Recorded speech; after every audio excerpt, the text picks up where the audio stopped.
Hi friends, ఎలా ఉన్నారు? నేనైతే బాగున్నానండి. మీరు కూడా బాగుండాలని మనస్ఫూర్తిగా కోరుకుంటున్నాను.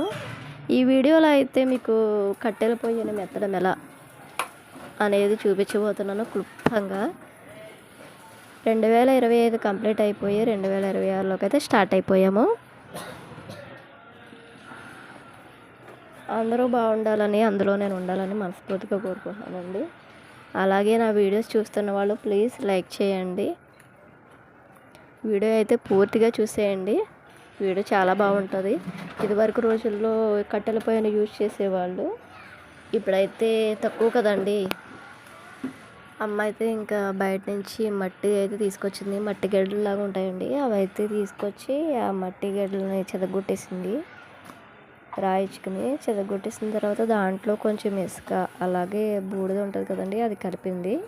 మొత్తం 3 మిక్స్ చేసి వాటర్ కలిపి బాగా ముద్దలాగా వచ్చేదాకా మిక్స్ చేసింది అనమాట.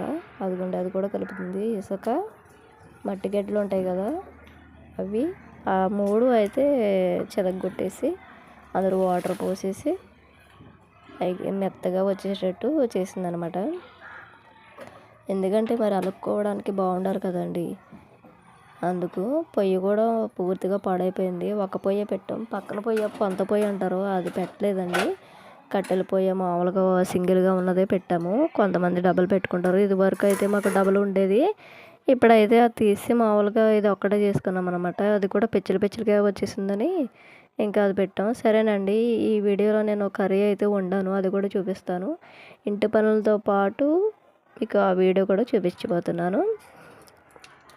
ఇది ఏంటంటే ఎగ్గు, అలాగే వెల్లుల్లి కారం అండి. ఎగ్ వెల్లుల్లి కారం ఫస్ట్ టైం ట్రై చేశాను, బాగా వచ్చింది, బాగా కుదిరింది. ఫస్ట్ అయితే ఎగ్ వేపేసానండి, పసుపు వేసి కొంచెం వేపేసుకున్నాను. తర్వాత ఉల్లిపాయలు, పచ్చిమిరకాయలు, టమాటా, ఈ 3 ఆయిల్లో వేసి అవి మగ్గేంత వరకు వేపుకోవాలి. అలాగే నేను ఇందులోకి మసాలా కూడా తయారు చేశాను. వెల్లుల్లి కారం అండి. వెల్లుల్లి కారం అంటే మిరియాలు, అలాగే దాల్చిన చెక్క, చిన్న లవంగం, వెల్లుల్లిపాయలు ఉంటాయి కదా, వెల్లుల్లి, చిన్న అల్లం ముక్క, కొంచెం కారం వేసి మిక్సీ పట్టేసాను. మిక్సీ పట్టేసిన దాన్ని పక్కన పెట్టుకున్నాను అనమాట. ఇదైతే ఇంకా సిమ్లో పెట్టేసి అదిగోండి ఎగ్స్ అయితే వేపేసుకున్నాను. ఒక ఎగ్ అయితే బయటకు వచ్చేసింది. ఫస్ట్ టైం ట్రై చేశాను, అయినా బాగానే వచ్చిందిలే. అవి ఇంకా పక్కన పెట్టేసుకున్నాను. మా పాప పడుకున్న తర్వాత చేసుకున్నాను ఈ పనులన్నీ, లేకపోతే చేయలేం కదా. ఎవరో ఒకరు ఎత్తుకుంటే ఒకరు పని చేసుకోవాలి, లేకపోతే కుదరదు. అవి మగ్గేలోపు మళ్ళీ వీడియో చూపిస్తున్నాను. అటు వీడియో చూపిస్తూ ఇటు వంట చేసుకుంటూ పక్క నుంచి పాపను కూడా చూసుకుంటున్నాను.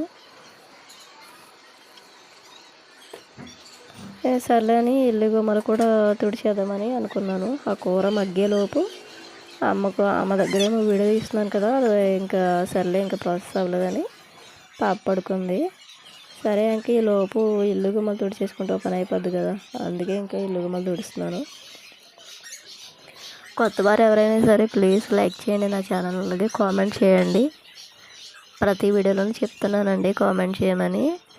అంటే వీడియో చూస్తున్నారు కానీ ఎవరు కామెంట్ చేయట్లేదు, అలాగే లైక్ చేయట్లేదు. ప్లీజ్ నా వీడియోస్ నచ్చితే కనుక లైక్ చేయండి. మీరు లైక్ చేయడం వల్ల కొంచెం రీచ్ అవుతుంది కదా నా వీడియోస్ కూడా. అది అంతా కాదండి, చిన్న గదులు చూపించాను కదా ప్రీవియస్ వీడియోస్లో, చిన్న గదులు అనమాట. ఆ గదిలో ఇంకా తుడిచేసి ఇరుగ్గా ఉంటుందండి. మంచమే పట్టేసింది ప్లేస్ అంతా. చిన్న మంచమే, చిన్న గదులు కదా, దానివల్ల మంచం వేసిన చిన్న ప్లేస్ ఉంటుంది, అందులోనే మేము అడ్జస్ట్ అయ్యి ఉంటున్నాం అనమాట. అలవాటు అయిపోయింది ఇంకా ఈ జీవితం. అయినా ఇలానే బాగుంది, ఇరుగ్గా ఉన్నాయి, ఇదే సంతోషం, మాకు హ్యాపీనెస్ ఉందన్నమాట.